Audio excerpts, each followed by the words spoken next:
Zacarias capítulo 4, versículo 1. Você que não tem a Bíblia pode acompanhar com a gente aqui na projeção. Boa noite, Leônidas. Boa noite, seu Mar. Estamos com saudade, viu? Boa noite, Jéssica. Sejam todos bem-vindos à nossa transmissão. Amém. Glória a Deus. Vamos lá então. Vamos ler aqui na projeção, diz assim: Então o anjo que falava comigo voltou e me despertou como se eu tivesse estado dormindo. O que você vê agora? Ele perguntou. Respondi: vejo um candelabro de ouro maciço com uma vasilha de azeite em cima. Ao redor da vasilha há 7 lâmpadas e cada lâmpada tem 7 tubos com pavios. Vejo também 2 oliveiras, uma de cada lado da vasilha. Então perguntou ao anjo: o que é isso, meu senhor? Você não sabe? Perguntou o anjo. Não, meu senhor, respondi. Então ele me disse: assim diz o Senhor a Zorobabel, não por força nem por poder, mas pelo meu espírito, diz o Senhor dos exércitos. Nada será obstáculo para Zorobabel, nem mesmo uma grande montanha diante dele. Ela se tornará uma planície. E quando Zorobabel colocar no lugar a última pedra do templo, o povo gritará: é pela graça, é pela graça. Depois recebi outra mensagem do Senhor: Zorobabel lançou os alicerces deste templo e ele o contemplará. Então vocês saberão que o Senhor dos exércitos me enviou. Não desprezem os pequenos começos humildes, pois o Senhor se alegra ao ver a obra começar e ao ver o prumo na mão de Zorobabel. Amém? Então coloca a sua Bíblia no seu assento mais um momentinho e fecha os seus olhos. Senhor, nesta noite estamos aqui para ouvir a Tua voz. A Tua palavra que é lâmpada para os nossos pés, a Tua palavra que é luz para o nosso caminho, a Tua palavra que é alimento para a nossa alma. Nesta noite que eu diminua e que Teu Espírito Santo cresça e que o Senhor possa bradar aos corações nesta noite. O Teu Espírito Santo, Pai, é que desce como chuva, regando a semente da palavra nos corações, para que essas vidas possam produzir frutos para a honra e glória do Teu nome. Senhor, coloca o Teu exército de anjos aqui. Eu repreendo todo o mal, toda opressão sobre as nossas vidas, em nome de Jesus. Que os nossos ouvidos espirituais estejam abertos nesta noite para ouvir a Tua voz. É o que nós te pedimos e agradecemos no nome de Jesus. Toda a igreja diga amém. Amém. Pode se sentar no seu lugar. Glória a Deus.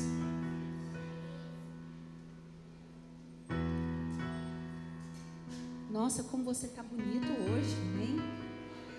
Olha para quem está do seu lado. Nossa, como você está bonito hoje.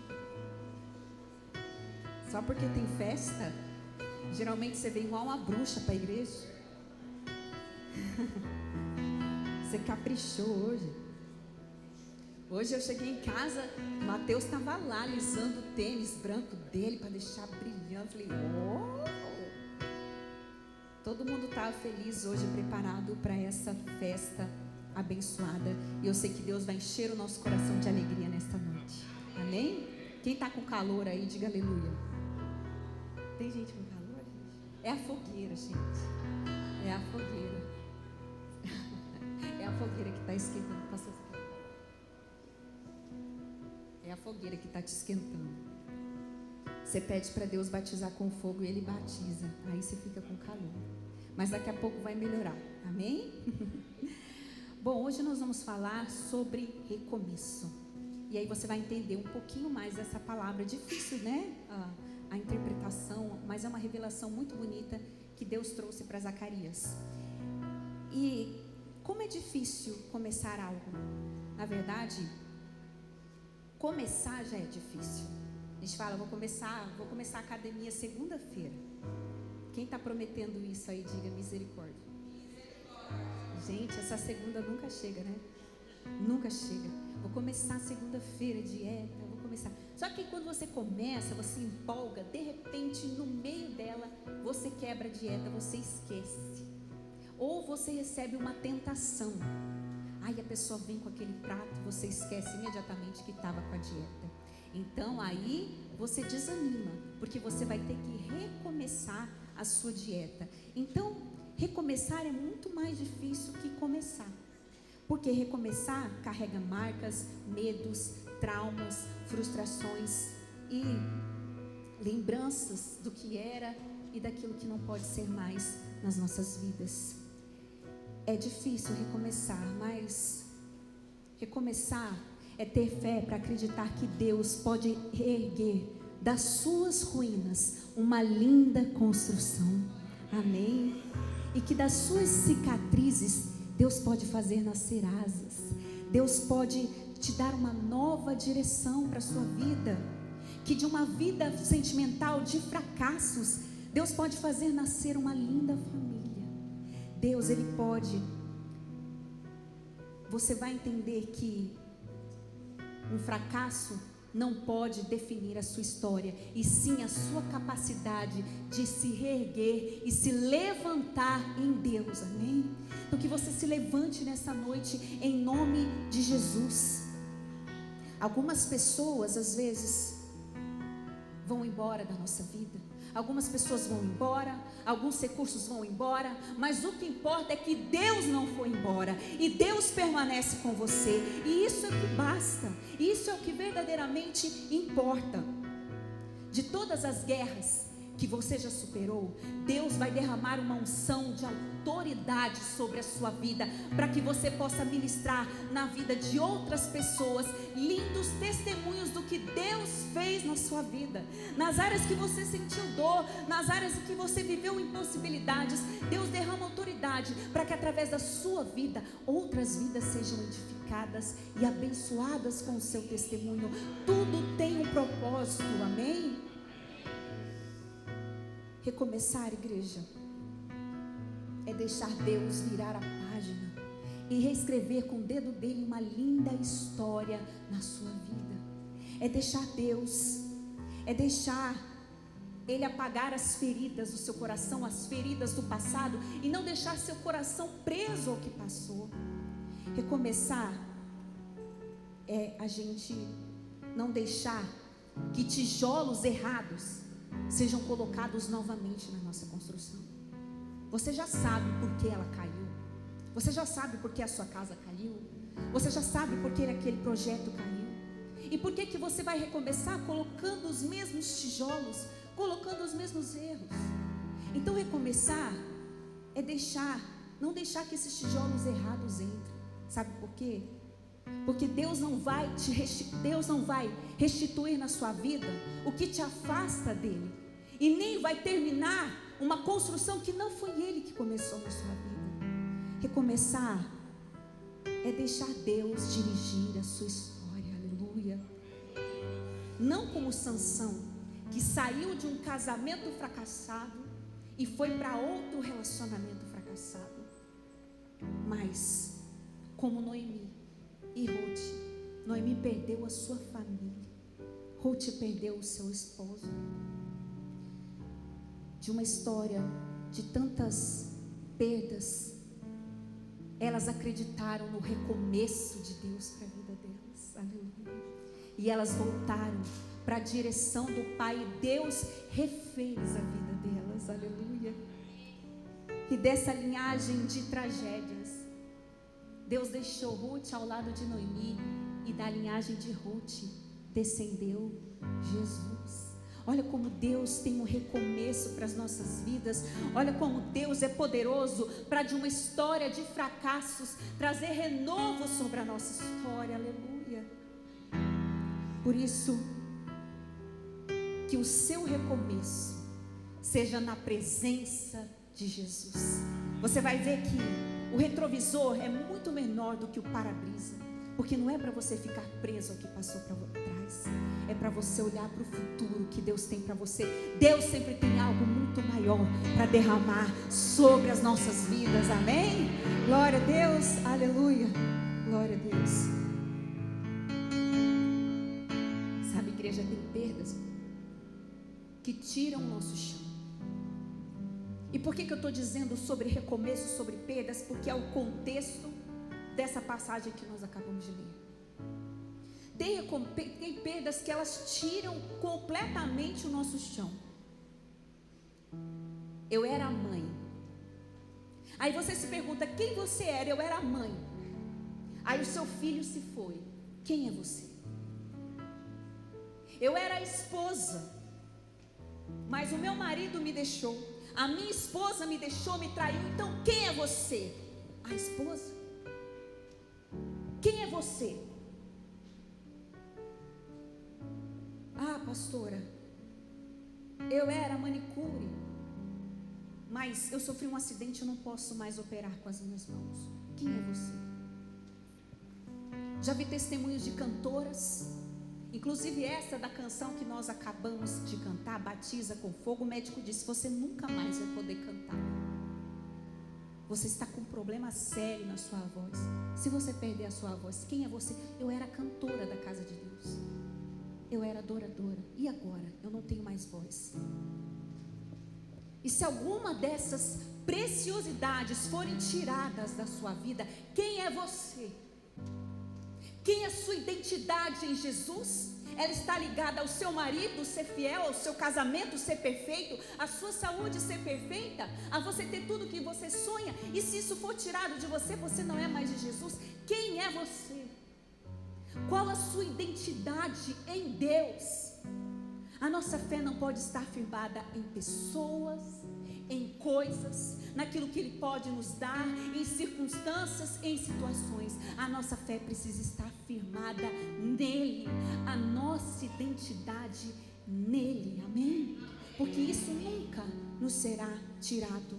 No meio desse cenário de desolação, onde os homens precisavam reconstruir, Deus levantou homens valorosos e corajosos para encorajar o povo.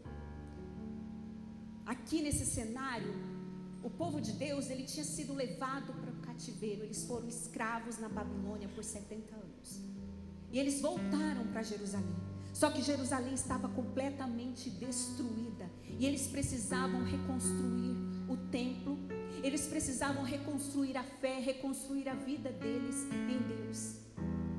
E quando Zorobabel aqui era governador, e Josué era o sumo sacerdote. E quando Zorobabel e Josué olharam para a situação, comparando com o templo construído por Salomão, porque quando a Babilônia invadiu, eles destruíram o templo de Salomão. E o templo, ele demorou 7 anos para ser construído. Ele era todo revestido de ouro. O primeiro culto, a glória de Deus desceu de maneira poderosa. Saíam navios buscando ouro de Ofir. Salomão tinha recursos, Salomão tinha tudo nas mãos. Quando a Babilônia invade, Nabucodonosor ateia fogo em tudo para derreter o ouro. Ele destrói tudo. E quando Zorobabel e Josué olharam para a situação, e eles viram que eles precisavam reconstruir, os recursos eram poucos e seriam muito menores, muito inferiores ao de Salomão, nem se compara. É a mesma coisa que você pensar em uma mansão que cobre toda uma rua, uma quadra, comparada a uma favela. É isso que nós vamos reconstruir? Então, quando eles olharam aquele contraste tão grande, eles não tinham recursos para construir um templo tão belo como o primeiro, revestido de ouro. Nabucodonosor derreteu todo o ouro. Isso desanimou o povo para construir, e a construção ficou parada por muito tempo. Isso está em Esdras 3:12. Eles tinham escassez de tudo. E eu não sei qual é a situação que você está vivendo hoje, mas eu quero te dizer que Deus tem uma revelação para trazer para a sua vida hoje, uma saída para você. Assim como esses homens se encontravam, então o Senhor levantou Ageu, levantou Zacarias, levantou profetas para profetizarem em Jerusalém e animarem Zorobabel a reconstruir o templo. E hoje a gente vai falar sobre os pequenos começos. Diga assim comigo: não despreze os pequenos começos. Nós lemos agora em Zacarias 4, no versículo 10, diz assim: Não desprezem os começos humildes, pois o Senhor se alegra ao ver a obra começar e ao ver o prumo na mão de Zorobabel. Aleluia. Deus deu visões para Zacarias, para o profeta entregar para Zorobabel, porque Zorobabel estava desanimado, o povo estava desanimado, era uma escassez, era uma tristeza. Ai, dá um desânimo orar pela minha casa, dá um desânimo orar pela minha família, dá um desânimo em pensar em começar tudo de novo, entristece o meu coração. E assim ele estava. Esse povo estava triste. Deus levanta Zorobabel como um grande instrumento de Deus, junto com Neemias, com Esdras. São livros que contam mais ou menos a mesma história, são livros que falam do recomeço, da reconstrução. Então Deus está dizendo para você hoje, muitas vezes você vai recomeçar com um comecinho pequeno, nada comparado ao que você tinha. Tem gente que quando vem para Jesus, fala assim, eu era tão feliz, eu tinha isso, eu tinha aquilo, aí a minha vida se destruiu, aí eu encontrei Jesus, e aí fica lembrando do que tinha, de quem era. E assim estava esse povo, e eles precisavam recomeçar. E Deus poderia dar todo o ouro para eles, Deus poderia dar toda a estrutura para eles recomeçarem, mas eles recomeçaram com recursos muito inferiores, com escassez de tudo. E Deus quer dizer para nós hoje, não despreze os pequenos começos. Mas eu só tenho Deus, mas Deus é o suficiente. Aleluia. Eu tenho poucos recursos, 5 pães e 2 peixinhos são o suficiente para Deus alimentar uma multidão. Elias, ele orou 7 vezes pedindo chuva, e não havia nenhum sinal no céu. Na 7ª vez ele vê um pequeno sinal, com o tamanho de uma mão de um homem, uma pequena nuvem, sendo que havia 3 anos e 6 meses que não chovia na terra. O que é uma pequena nuvem para uma terra que está 3 anos e meio na seca? Não era nada. Uma nuvem não era suficiente. Ela é tão pequena, mas em Deus ela se torna grandiosa. O seu pequeno recurso nas mãos de um grande Deus se torna o suficiente. Ele creu, Elias diz, vai chover, e a chuva regou toda a terra, porque pela fé ele creu na pequena nuvem, no pequeno começo. Aleluia.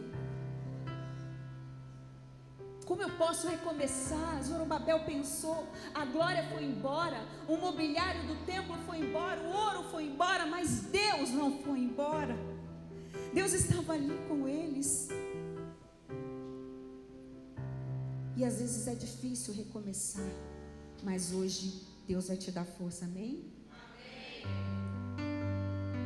Sabe, igreja, depois que eu me formei, a gente entra num conflito muito grande, porque depois que você se forma, você fala assim, fiz minha faculdade, pronto, estou empregado. Aí você chora, porque você se formou e não sabe o que você vai fazer da sua vida. Você fala, meu Deus, está pior do que antes. Que antes eu não sabia o que eu queria fazer, agora que eu sei, pronto, formei, e agora? E agora não tem nada. E eu me lembro que depois que eu me formei, eu comecei a entrar numa crise, numa tristeza, porque eu não sabia o que eu queria fazer. E às vezes as pessoas olhavam assim para mim e falavam assim, nossa, mas você estudou tanto e você não deu em nada. Você não virou em nada, você fica só na igreja. E eu escutava essas coisas. E foi com tanto sacrifício para pagar a faculdade, foi tão difícil. Mas desde o começo eu sabia que eu queria fazer um concurso, só que eu fui esquecendo daquilo, sabe? Eu fui esquecendo o propósito para que eu tinha feito aquela faculdade. Foram tantas lutas. E aí eu me lembro quando abri um concurso para o lugar que eu estou hoje. E hoje eu tenho o privilégio de ligar e falar com as pessoas e dar boas notícias para elas. Sobre, olha, você foi chamado, você passou, você quer trabalhar. E eles recebem com tanta alegria. E quando eu fiz o concurso, eu precisava estudar, e um amigo falou, cara, estuda, esse concurso é o concurso da sua vida. E aí falaram, olha, tem um cursinho ali muito bom, todo mundo que faz passa. Quanto que é o cursinho? R$2.000 cada mês. Aí eu falei, Aí eu olhei pro meu esposo assim, né? Eu falei assim, olha, tá difícil, hein? Eu falei para ele assim, por isso que você tem que casar com alguém que acredita em você, amém? Que investe em você, que sonha com você, que busca com você. Eu falava assim para ele, você se deu mal, porque você casou comigo, eu só trouxe uma bicicleta. Aí ele falou, não, eu não me dei mal não, eu estou investindo em você. Aí ele falava assim, você vai ganhar mais do que eu profetizo. Aí eu ria da cara dele. Você sonha, hein? Aí ele disse assim, esse cursinho aí não vai dar. Não tem outro mais barato? Eu falei, eu achei um de R$300 que parcela em 10 vezes de R$30. Glória! Né? Glória a Deus que inventou a parcela. Né? Só que você tem que pagar, né, irmão? Aí ele falou, esse dá. Era muito baratinho, mas eu falei, eu preciso estudar o português, eu preciso estudar coisas que eu não lembro e tal. E tinha ocorrido a reforma ortográfica, né? Aí eu falei, eu preciso estudar. E aquele cursinho baratinho, o pequeno começo, o pequeno recomeço, porque você sai, você fala, e agora? Eu vou recomeçar com um cursinho tão baratinho. E aí quando eu fiz o concurso, eu não esqueço disso. Quando eu fiz o concurso, eu não passei dentro das vagas. Então, precisava acontecer um mover para que eu fosse chamada. Aí eu fiquei triste. Eu falei assim, eu não passei entre os 9, eram só 9 vagas. E agora? Eu cheguei em casa, chateada. Falei, puxa, eu tinha tanta certeza que eu fui tão bem nesse concurso. Por que todo mundo foi tão bem também? Por que tem um japonês sempre estudando enquanto você está vivendo? Né? Por que eles tomam o nosso primeiro lugar? Aí eu estava chateada. Aí eu deitei e tive um sonho. Aí meu sonho falava assim para mim. Eu estava fazendo a prova. Aí o sonho falava assim para mim. Karen, diz para mim, quem foi que matou Golias? Responda qual a alternativa. Foi um homem mais forte? Foi o homem mais inteligente? Foi o homem mais capacitado? Ou foi o menor homem nas mãos de um grande Deus? Responda a pergunta. Aí eu acordei e aquela voz falou fortemente ao meu coração. Eu falei para o meu esposo, eu creio que vai acontecer alguma coisa. E realmente aconteceu na minha vida. Um pequeno começo, um pequeno sonho, mas estava nas mãos de um grande Deus. Assim é a sua vida, assim é a sua história. Então não desanime, não importa se você tem que recomeçar no pouco, mas se Deus está com você, Ele é poderoso para fazer um milagre na sua vida. Amém? Então não despreze. Assim como Davi, Deus escolheu Davi. E a palavra de Deus diz em 1 Crônicas 17:7 que quando ele decidiu escolher um rei para Israel, ele escolheu um menino que era desprezado pela sua família, um menino que quando teve um banquete para receber o profeta, ele não foi convidado. Ele trabalhava no pasto, cuidando de ovelhas, parecia que ninguém estava vendo os esforços dele, mas eu quero dizer para você, que os seus esforços invisíveis, são visíveis aos olhos de Deus, e Deus tornará visível. Ora para o seu pai que vem em secreto e te honrará em público. Deus via o esforço de Davi, Deus via aquele menino que não foi chamado para o banquete, mas Deus fala, Samuel, o meu escolhido está ali de trás das ovelhas malhadas. Ele diz assim, 1 Crônicas 17:7, eu te tirei de trás das ovelhas, de trás de um curral, para que você seja líder sobre Israel. Aleluia. Deus escolheu alguém que estava escondido, um pequeno pastor de ovelhas, para entregar algo grandioso. Quando a palavra diz, unge a minha cabeça com óleo e preparas uma mesa na presença dos meus inimigos, não está só falando do pastor que derrama o óleo sobre a ovelha, a ovelhinha quando está cheia de ferida, o pastor derrama óleo como repelente para espantar as moscas que a perturbam, para sarar as suas feridas, mas o azeite também representa a honra. Então quando ele fala, prepara uma mesa, quando Samuel manda chamar Davi diante dos seus irmãos que não acreditavam nele, ele olhou para Davi e diz, aqui está o novo rei de Israel, derrama azeite sobre ele, aleluia. Diante dos seus problemas, estar à mesa com Deus é um sinal da sua aliança com Ele. Então creia que Ele honrará os seus esforços, amém? E os opositores? Salomão tinha paz para construir. Então, para você entender, pastor, então tinha um templo? Tinha. Quando Deus levantou Moisés, era um tabernáculo, era uma tenda móvel, não tinha templo. Aí Davi quis construir um templo, mas Deus deu essa honra ao seu filho Salomão, e esse templo era todo revestido de ouro. Era um templo gigante, só que esse templo foi destruído, e aí Deus chama Zorobabel para reconstruir o templo, junto com outros homens, e aí usa Zacarias para profetizar e para animar Zorobabel, porque a situação estava triste. Salomão, ele tinha paz, ele tinha recursos, e ele não tinha oposição. Então, sob a perspectiva humana, a reconstrução do templo era uma impossibilidade, não tinha como. E eles ainda enfrentavam oposição, porque tinha um povo que não queria que eles reconstruíssem, e fizeram resistência o tempo todo. Não só os samaritanos, como os líderes políticos da época, não fizeram tudo para desanimar o povo, tudo para destruir o povo. E você vai entender que toda construção gera oposição. Quando você não está produzindo, quando você está jogado no mundo, você não vai ter resistência nenhuma. Agora experimenta se consagrar, experimenta orar, experimenta lutar por um propósito, aí você vê as guerras virem. Foi assim com eles. Quando a gente experimenta levantar na presença de Deus, renunciar a algo por amor a Deus, o inimigo se levanta para tentar te parar, e ele estava tentando parar a obra, parar.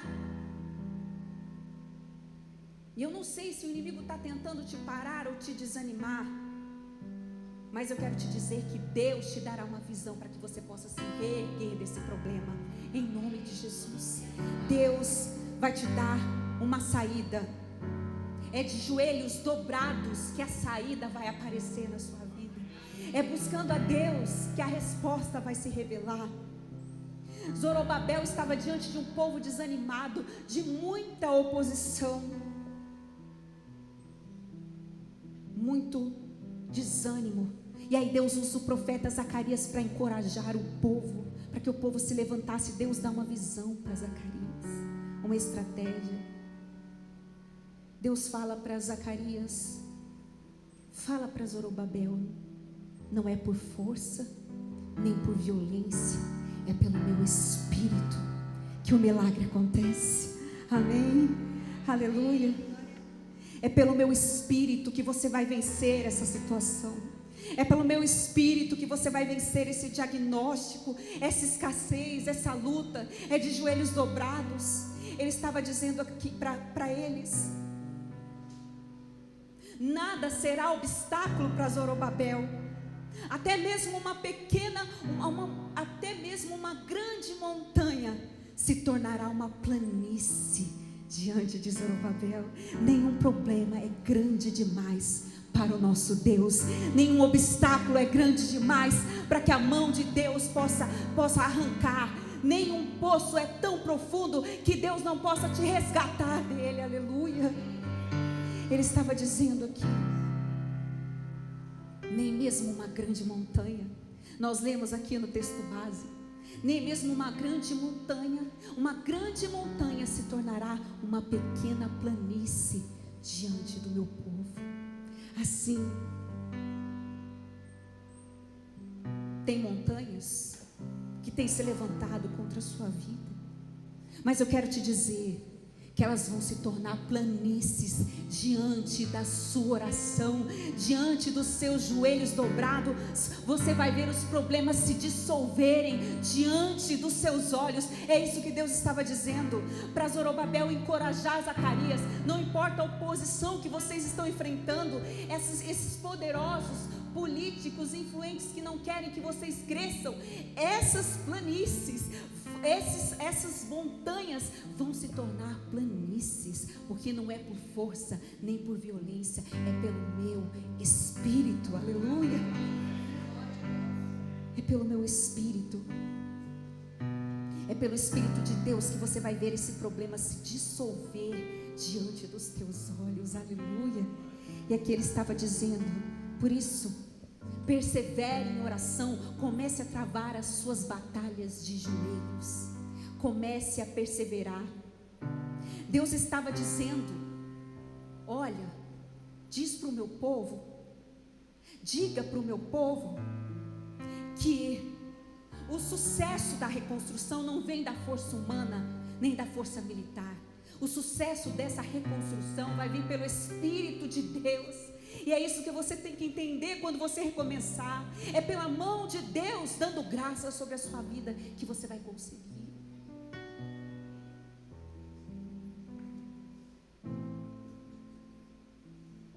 É pelo Espírito de Deus. E sabe, igreja, quando Deus deu essa palavra e nós oramos muito para que esse dia aqui acontecesse, e na segunda-feira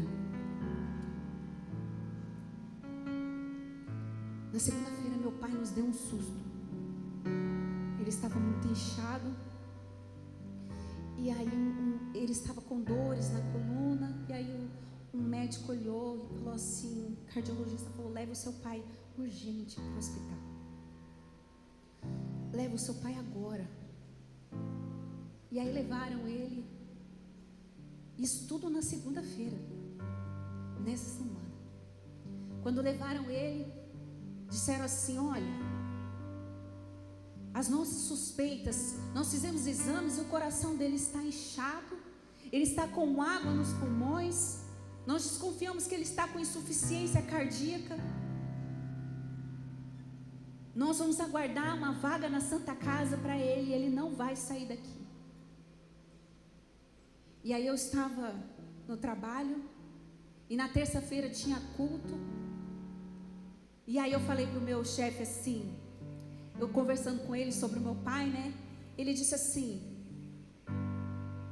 o seu pai está assim e ainda assim você vai no culto? Eu disse sim, porque é de lá que vem a minha força. É de Deus que vem a minha força, mas é agora mesmo que eu vou para o culto. E aí a minha família, minhas irmãs estavam lá com ele, e nós viemos aqui para o culto. E aí eu vim para o culto, derramar meu coração diante do Senhor, e dizer para o Senhor que estava me oprimindo. E às vezes a gente sobe no altar, quem é pregador, pastor, às vezes você acha que a vida dele está perfeita, que está tudo bem, e você não sabe a luta que ele está passando. E eu estava aqui ministrando na terça-feira como se nada estivesse acontecendo. Poucas pessoas sabiam, mas eu estava apresentando diante de Deus a minha súplica, a minha oração. E aí quando encerrou a transmissão, eu disse assim: igreja, a palavra de Deus diz que está alguém entre vós doente, chame os presbíteros da igreja e unja com óleo, a oração da fé salvará o doente.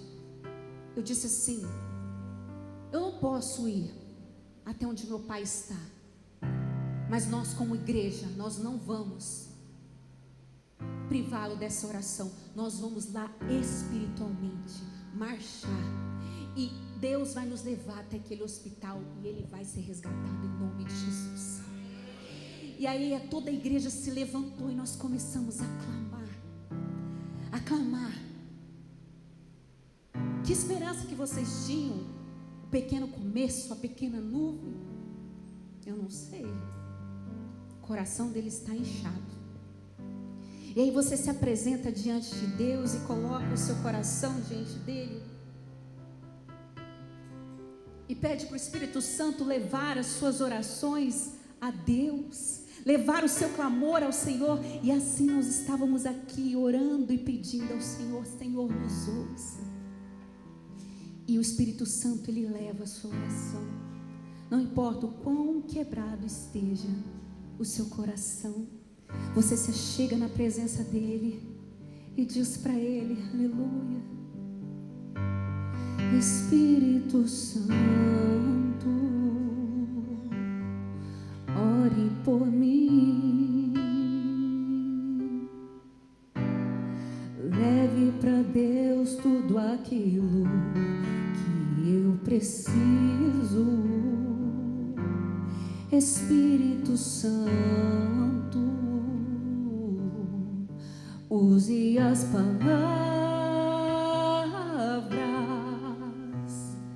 que eu necessito usar, mas não consigo. Me ajude nas minhas fraquezas, não sei como devo pedir. Espírito Santo, vem interceder por mim. Declare todas. E todas as coisas cooperam para o bem daqueles que amam a Ti. Espírito Santo, vem orar por mim. Estou clamando, estou pedindo, só Deus sabe a dor que estou sentindo. Meu coração está ferido, mas o meu clamor está. E eu creio que o nosso clamor começou a subir e a tocar o coração de Deus, quando toda a igreja começou a se levantar em oração. E nós falamos: nós vamos até aquele hospital agora, Deus nos vai levar em espírito agora lá. E o Deus, o médico dos médicos, o Jeová Rafá, o Senhor dos senhores, opera maravilhas, aleluia. Ah, se você pudesse ver o mundo espiritual, se você pudesse ver o que acontece quando uma igreja ora, as portas do inferno não podem prevalecer contra a igreja do Senhor, aleluia. Tem coisas que você não vai vencer sozinho. Tem níveis de luta que é só com a igreja orando. Você precisa de retaguarda, você precisa de um exército com você. E eu derramei aqui diante de Deus, diante da igreja: vamos clamar, porque eu me lembrei, igreja. Hoje eu estava até conversando e lembrando disso, porque a gente às vezes não enxerga o mundo espiritual. E tinha uma irmã que ela tinha um dom de revelação muito profundo, e ela estava caída. Ela foi embora para Brasília e chegou lá, ela começou a passar necessidade. E aí ela ligou para minha mãe, e a minha mãe falou assim: não, eu vou te ajudar. E a minha mãe, muitas vezes, por ela ser autônoma, as coisas eram difíceis também para ela, mas ela sempre estava ajudando. Não, eu vou enviar um dinheirinho para você, eu vou fazer uns contatos com as pessoas de Brasília para tentarem te ajudar. Ela falou assim: olha, velho, eu tô caída, eu tô numa situação financeira tão difícil. E aí a minha mãe chegou para mim e falou assim: cara, vamos fazer um clamor pela vida dela. Naquela época não tinha transmissão ainda, né, do culto. E aí eu falei: tá bom, nós vamos orar por ela.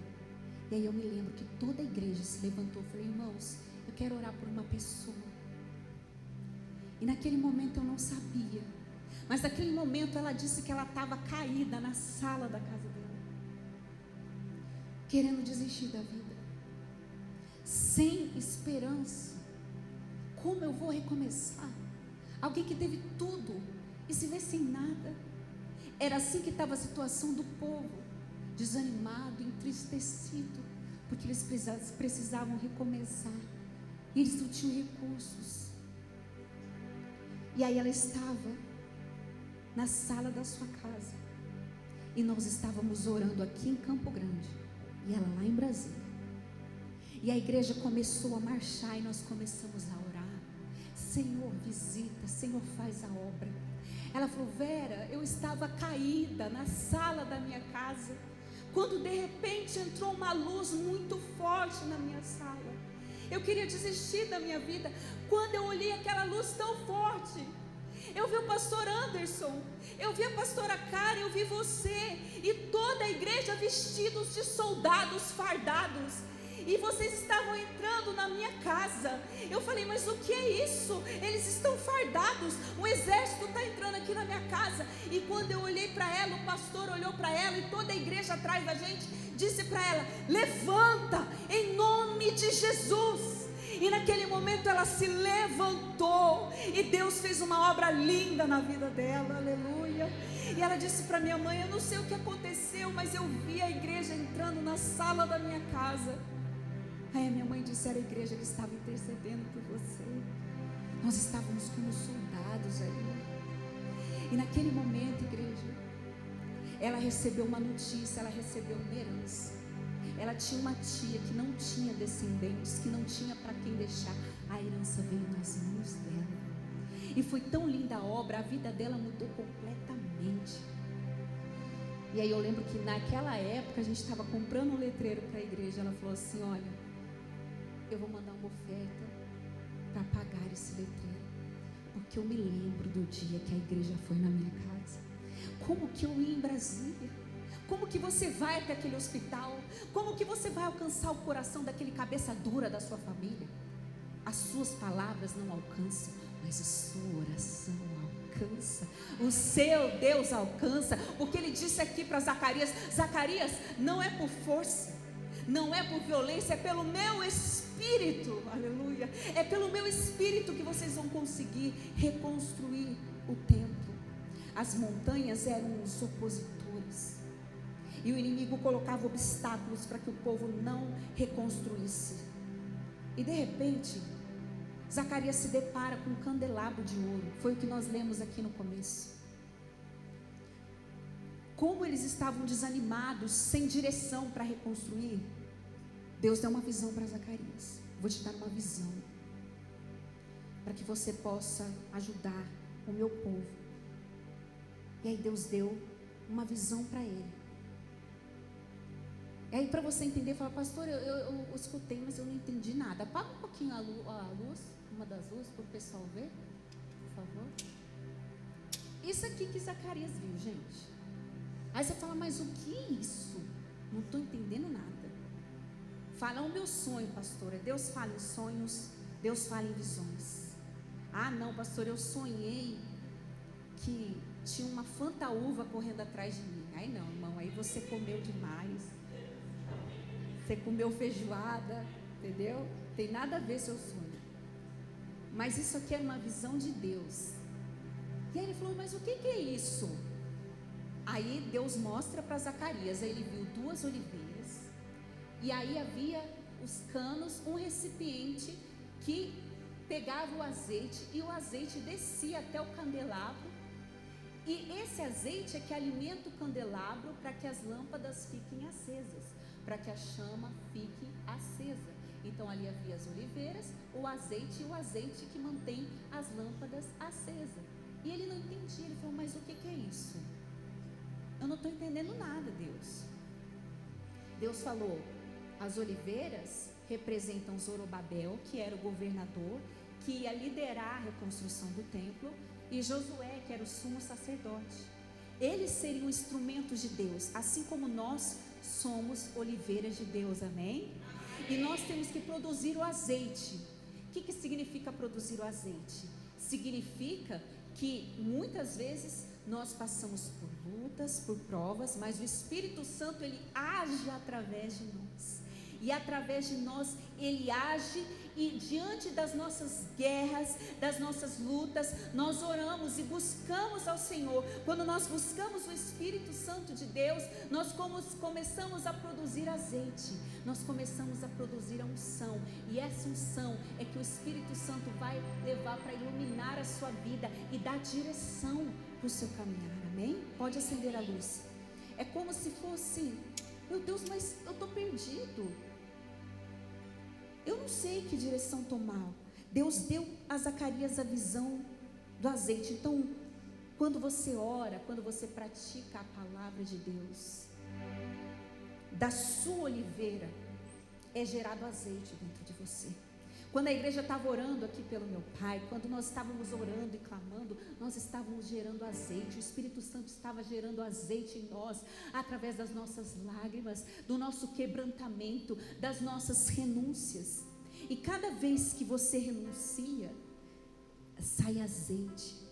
Mesmo que a sua oração sejam só lágrimas, Deus enxuga cada uma delas. Aleluia. Dali está saindo azeite que vai iluminar, e a força do Espírito Santo que vai te dar vitória, que vai iluminar a escuridão que se instalou na sua vida, na sua casa, no meio da sua família. Aleluia. Ele disse assim, que é pelo Espírito. E aí, nós, como igreja, nós oramos, nós clamamos. E nós ouvimos em um dia, coração inchado, insuficiência cardíaca, água nos pulmões. É isso que nós ouvimos. Depois do clamor, aqui na igreja, toda a igreja clamando, a família clamando, as minhas irmãs clamando. Depois do clamor, no dia seguinte, de alguém que estava aguardando vaga para ir para um outro hospital, no dia seguinte, sabe a notícia que nós tivemos? A montanha, a nossa montanha, que era uma enfermidade sobre a vida do meu pai, ela se tornou uma planície. Nós vimos Deus dissolver o problema diante dos nossos olhos. No outro dia nós ouvimos, não tem coração inchado, ele não teve infarto, não tem água nos pulmões, o coração dele está perfeito, perfeito, ele pode sair agora, aleluia. O problema, a montanha se tornou uma planície. Assim Deus disse para Zacarias, não tenha medo, a montanha, os problemas vão se tornar uma planície diante dos seus olhos. E hoje quando a gente pega, a gente fala, meu Deus, olha o exame aqui, como que pode? O exame aqui, de um dia está de um jeito, meu pai estava irreconhecível, de tão inchado, meu pai estava irreconhecível. Parece assim, sabe quando a pessoa já começa a falar, ó, prepara, que eu acho que dessa vez eu não volto. E de repente você vê a pessoa andando, falando, conversando, está perfeita. Quando o médico diz assim, você está com o coração ótimo, pode viver ainda muitos anos. Na hora que ele escutou isso, ele falou, glória a Deus. Só faltou ele sair correndo pelo corredor. E ele não conseguia firmar os pés de tanta dor que ele estava. Os pés dele estavam inchados, ele não conseguia andar. Mas Deus, ele é um Deus poderoso. E nós como igreja naquele dia falamos, nós vamos lá como exército de Deus marchar. E Deus vai trazer vitória e vai resgatar. É um Deus que confunde a medicina, porque Ele é o médico dos médicos, amém? Deus faz milagres, igreja. E eu sou muito grata a Deus por cada irmão que orou conosco, por cada mensagem que eu recebi, por cada amigo que Deus levantou. Nós precisamos parar, sabe, igreja, de focar na montanha. A pessoa disse, mesmo assim você vai para a igreja? Mesmo assim, com tudo isso que você está passando, você vai para a igreja? E quando eu vim para a igreja, as notícias eram as piores. Mas nós temos que parar de focar na montanha e focar no Deus que transforma montanhas em planícies, no Deus que é todo poderoso, porque você está nas mãos de um grande Deus, aleluia. É nisso que você tem que focar. E nós focamos tanto no problema. Tudo que você cultua cresce, tudo que você dá foco cresce. Tem que pensar, não, peraí, eu estou ansioso, eu estou nervoso. Senta na sua cama, respira fundo 10 vezes. Eu já falei para os irmãos, compra um saco de boxe e vai lá e dá bastante soco, para você não brigar com o seu chefe, com a sua família. Mas vai lá, coloca o louvor, respira 10 vezes, fala, Senhor, me toma minha vida. Mas começa a focar. Eu comecei a focar em uma coisa: a oração, o poder de Deus. E com tudo que você foca, você dá ênfase, vai crescer. Quando você tem um machucadinho, você começa a dar muita importância. Ai, meu Deus, está doendo demais. Mas quando você está com foco em outra coisa, você está tão feliz que você nem lembra daquilo. Dependendo do grau do machucado, tá, gente? Mas quer um exemplo? A pessoa que está apaixonada. Quer uma beleza a pessoa que está apaixonada? Ela vê flor em tudo. Ela dá bom dia para todo mundo. Se ela receber uma ligação, meu Deus do céu, você fala, vai lavar a louça, ela lava cantando. Pode deixar, põe aí, pode. Porque o foco dela está na paixão. Ela esquece até que ela limpou a casa inteira, porque a pessoa ligou para ela, meu Deus. Ai, curtiu minha foto. Vou limpar a casa até de madrugada. Né? Ou está focado na comida, vai ter festa na igreja, vai ter canjica, vai ter sopa. Aleluia, Jesus. Acordei hoje, lavei meu tênis. Né? Eu lembro do meu filho, um dia ele estava brincando e ele machucou a perna, né? Ele caiu feio, né? Porque criança cai feio, né? Caiu feio. Aí ele estava, ai, a minha perna. E toda vez que eu falava, você caiu, ai, eu caí. Aí você lembra, né? Ai, a minha perna. Aí eu lembro que a gente passou, tinha um parquinho. Ele viu assim, o parquinho saiu correndo na hora. Eu falei, mas você não estava mancando? Acabou a dor. Né? Por quê? Porque ele viu, ele focou em outra coisa. E assim você tem que aprender a focar em Deus. Parar de focar no que você não tem e focar no que Ele colocou nas suas mãos. Eu tenho uma multidão para alimentar. Deus te deu 5 pães e 2 peixinhos. Entrega para Deus, porque Deus multiplica. Nas mãos de Deus é suficiente. Foca no que você tem. Foca no que Deus já entregou nas tuas mãos.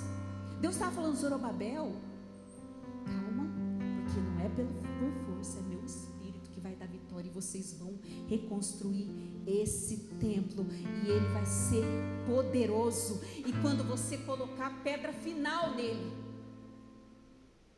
quem que é a pedra? Quem que é a pedra principal das nossas vidas? Quem é o alicerce das nossas vidas? É Cristo. Quando você coloca Jesus no problema, quando você coloca Jesus no barco, no controle da sua vida, o problema é dissipado, a guerra é vencida pelo poder do nome de Jesus. E ele falou, Zorobabel, você vai ver, essas pessoas que estão perseguindo vão se tornar planícies. E quando você colocar a última pedra, as pessoas vão gritar, graça, é graça de Deus, aleluia. Como ontem nós viemos aqui arrumar a igreja, né, pastor?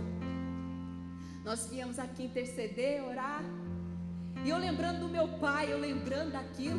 E ele falando, olha seu exame como está, olha como você está agora. Aí nós começamos, né? És fiel em todo tempo. Aí eu estou limpando aqui. Em todo tempo tu és tão. Com todo fôlego que tenho, eu cantarei. Nós estávamos aqui, aquela alegria.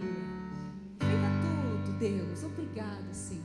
Porque a gente estava fazendo isso antes do milagre acontecer. Fé assim, primeiro você pisa, depois Deus coloca o chão para você. Você vai pela fé. E que louvor precioso é o que sai dos nossos lábios quando nós estamos diante da adversidade. Então ele disse assim, quando a montanha de dificuldade vai ser superada, quando você colocar a pedra angular, quando você concluir o templo. E as pessoas olhando aquilo, elas choraram. Aí o profeta Ageu falou, vocês estão chorando porque vocês viram aquele templo lindo de Salomão, e agora vocês estão vendo um templo simples.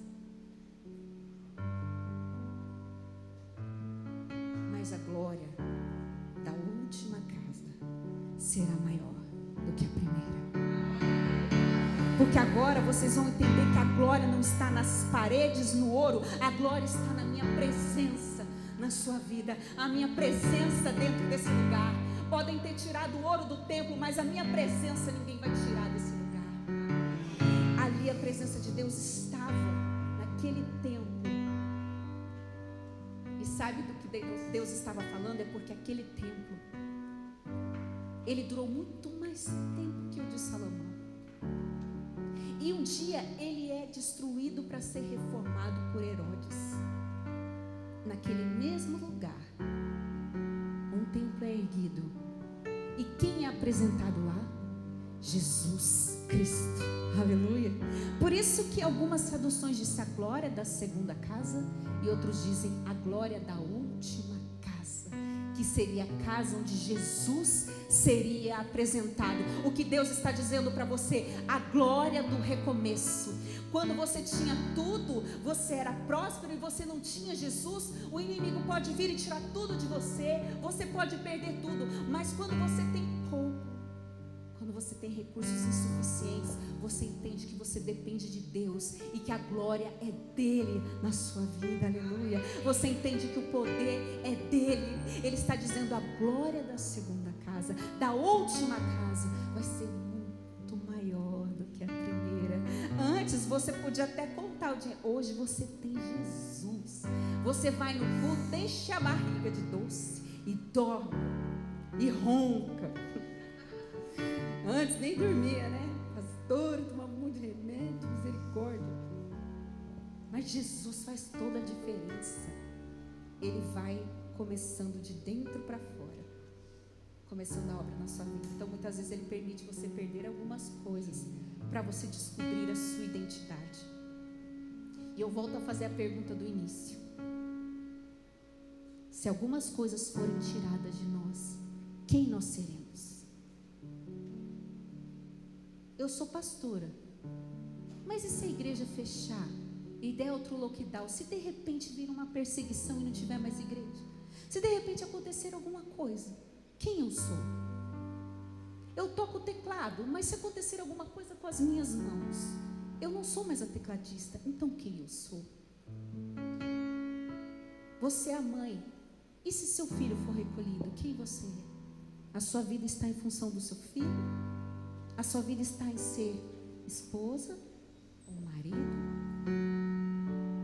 Eu sou aquela que trabalha naquele lugar, eu sou uma servidora pública. E se isso for me tirado, quem eu sou? É isso que Deus estava dizendo para aquele povo. O templo foi tirado de vocês, mas eu permaneço com vocês. Vocês podem todas as coisas em mim. Salomão não tinha oposição, Salomão tinha aliados, vocês têm oposição. Salomão tinha recursos, vocês não têm recursos. Mas eu garanto que a glória que será derramada não vai poder se comparar, porque eu estou com vocês, não por força nem por violência, pelo meu espírito. E ele diz: quando a última pedra for colocada, então vocês gritarão graça, graça. Então Deus te convida nesta noite: produza azeite, seja uma oliveira de Deus, continue iluminando a sua casa, iluminando a sua família em oração. Hoje você não vê, mas quando a casa for erguida, você vai dizer, como eu disse ontem: é graça, é bondade de Deus purinha na terra, é milagre e graça, é favor não merecido. Aleluia. Se coloque em pé, você que pode, nós vamos orar.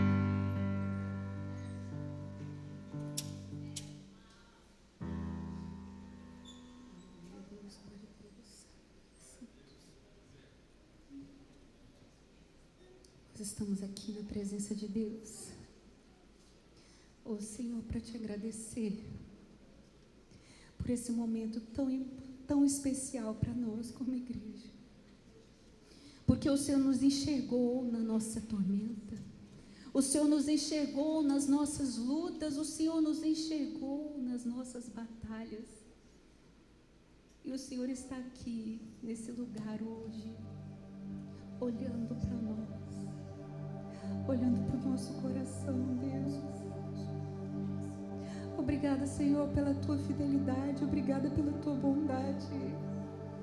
Obrigada, Senhor, por esse favor que eu não mereço. Deus está aqui nesse lugar olhando para você, dizendo: filho, você é a minha oliveira, produz azeite, deixa o Espírito Santo levantar você. E eu vou iluminar os cantos escuros da sua vida, da sua alma. Eu vou colocar um novo cântico nos seus lábios. Eu tenho uma nova história para você. Aleluia. Eu tenho algo novo para a sua vida. Eu vou fazer algo tão grandioso que você nem imagina. Porque Deus é poderoso para nos dar um recomeço. Deus, Ele é poderoso para pegar uma família destruída, se reerguer. Deus é poderoso para pegar um coração insuficiente e fazer com que ele respire sozinho novamente. Deus é poderoso para restaurar a nossa vida, por mais difíceis que sejam as nossas perdas, por piores que sejam, por mais difícil que esteja na sua casa, no seu casamento, na sua família, eu não sei. Mas Deus é bom, e a sua bondade dura para sempre. Por isso, talvez você, como Zacarias, entrou aqui sem direção. Deus, como eu vou reconstruir? O povo está desanimado. Eu estou tão desanimada. Eu me vejo sem recursos. Eu me vejo sem saída, Deus. Eu me vejo sem. Deus dá uma visão para Zacarias.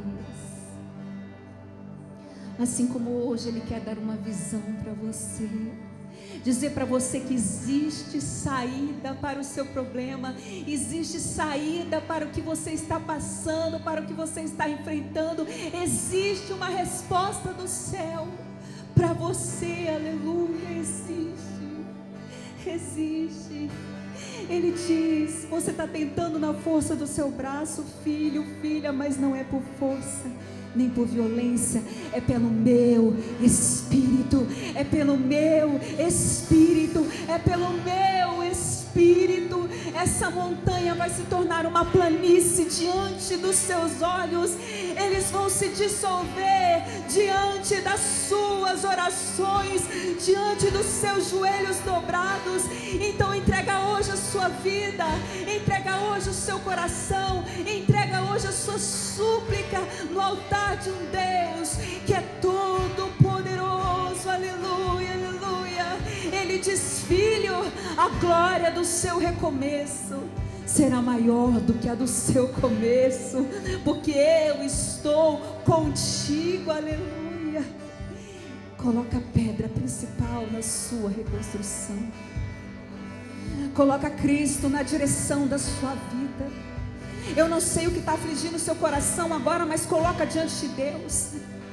Se é alguém da sua família que está doente, eu não sei. Se é alguém da sua família que está te preocupando nesta noite, entrega no altar do Senhor, porque Ele é aquele que te enxerga. Como nós ouvimos aqui, Ele enxergou Davi atrás das ovelhas malhadas. Ele te enxerga no seu quarto, quando ninguém te vê. Ele enxerga as lágrimas que você esconde atrás do sorriso. Ele te enxerga. E Ele te livra da tormenta. E Ele te chama: filho, vem. Vem, você está se sentindo rejeitado, mas eu tenho lugar à mesa para você. Tem uma mesa preparada aqui, amém, igreja?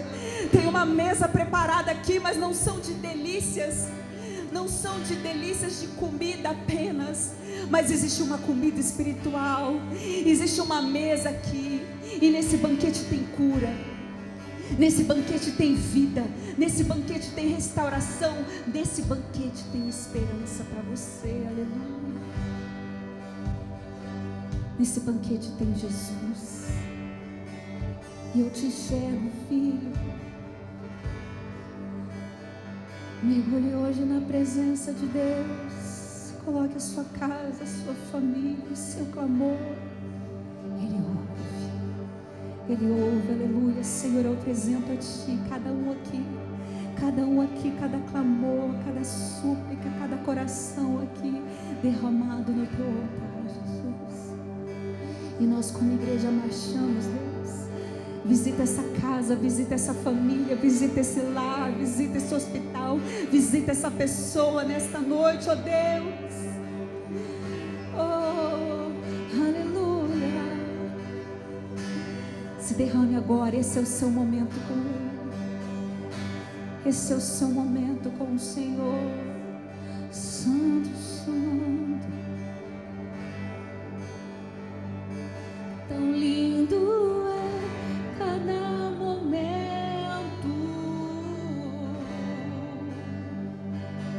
que me visita e faz de mim o teu altar. Quero ir contigo mais profundo, segura minha mão, eu sei, nunca vai soltar. Diga, tão lindo é cada momento. Deus quer ouvir sua voz, diga, igreja, que me diga o teu altar. Quero ir contigo mais profundo, segura minha mão, eu sei, nunca vai soltar. Peça pra Ele, leva-me a lugar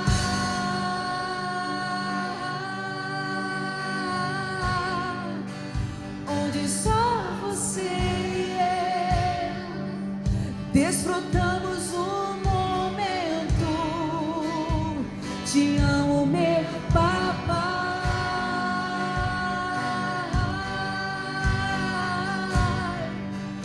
Eu dependo desse amor e sem ti eu sei que eu morro. Eu morro.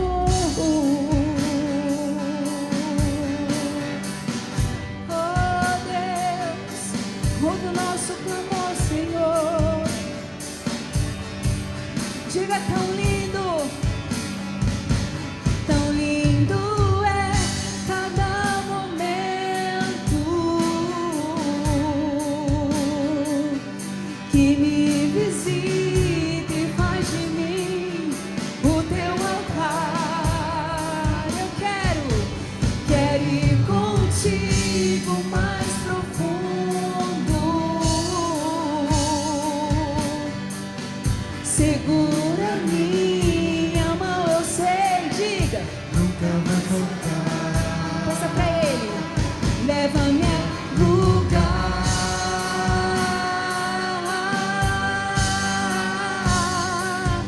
onde só você e eu desfrutamos o momento. Te amo, meu papai.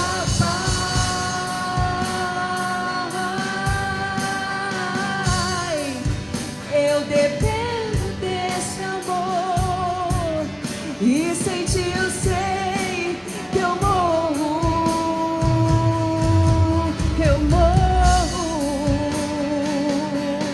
Oh Deus, sopra sobre esse lugar. Oh Deus, a tua presença é poderosa aqui nesse lugar. Derrama o teu azeite sobre nós. Derrama a tua presença sobre nós. Aleluia, aleluia. Oh, Ele está aqui e Ele te enxergou no seu quarto. Aleluia.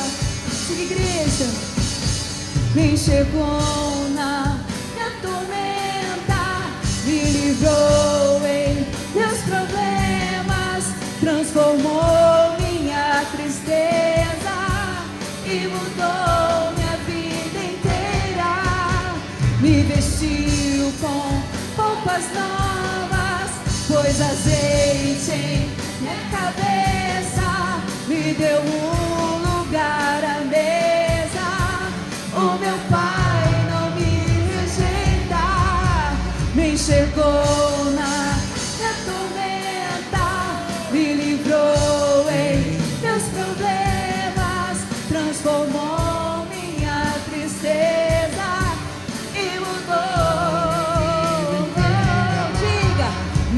vestiu com roupas novas, pôs azeite em minha cabeça, me deu um lugar à mesa.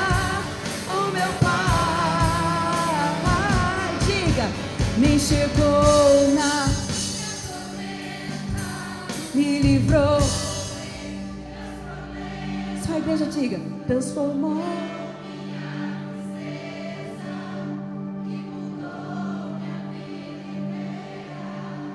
Me vestiu com roupas novas, pôs azeite em minha cabeça, me deu um lugar à mesa. O meu Pai. Tá lindo, diz mais uma vez, me enxergou, igreja. Me enxergou na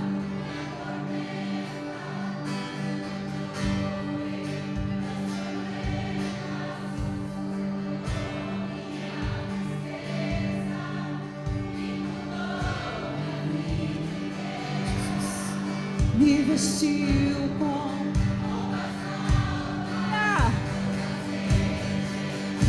aleluia, declare, me deu um lugar à mesa.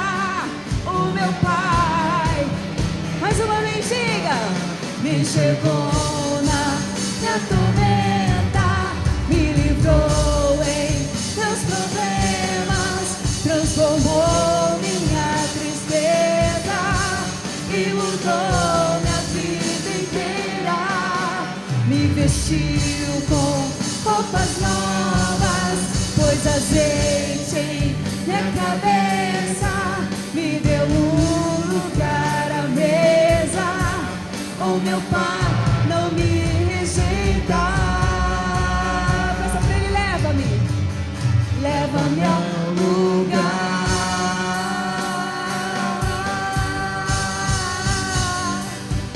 onde só você e eu, diga, desfrutamos um momento. Te amo, meu papai.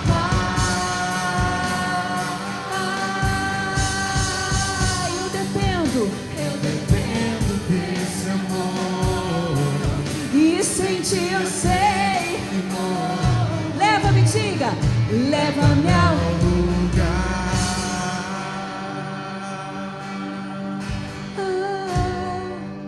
onde só você e eu, diga, desfrutamos o momento.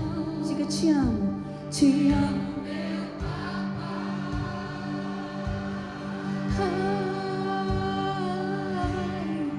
Eu dependo desse amor e sem ti eu sei que eu morro. Deus, diga, me enxergou na minha tormenta, me livrou em meus problemas, transformou minha tristeza e mudou. Me vestiu com roupas novas, pôs azeite em minha cabeça, me deu um lugar à mesa. O meu Pai não Ele não te rejeita. Aleluia, aleluia, aleluia, aleluia. Santo é o teu nome, Senhor. Ele te chamou para a mesa. Ele te chamou de filho. Ele te escolheu. Você não está aqui por um convite. Você está aqui porque o Espírito te trouxe. Aleluia, aleluia, aleluia, aleluia, aleluia. É nesse momento que você louva, que você é curado, que você é liberto, que você é restaurado. Oh Deus, derrama o teu azeite aqui.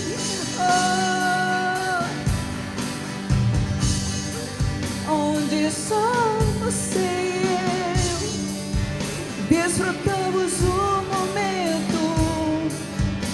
Te amo, meu papai.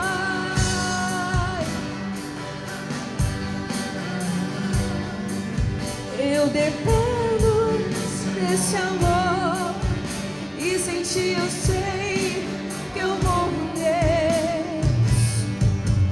Amor, sem ti não podemos. Sem ti não podemos, Senhor. E sem ti eu sei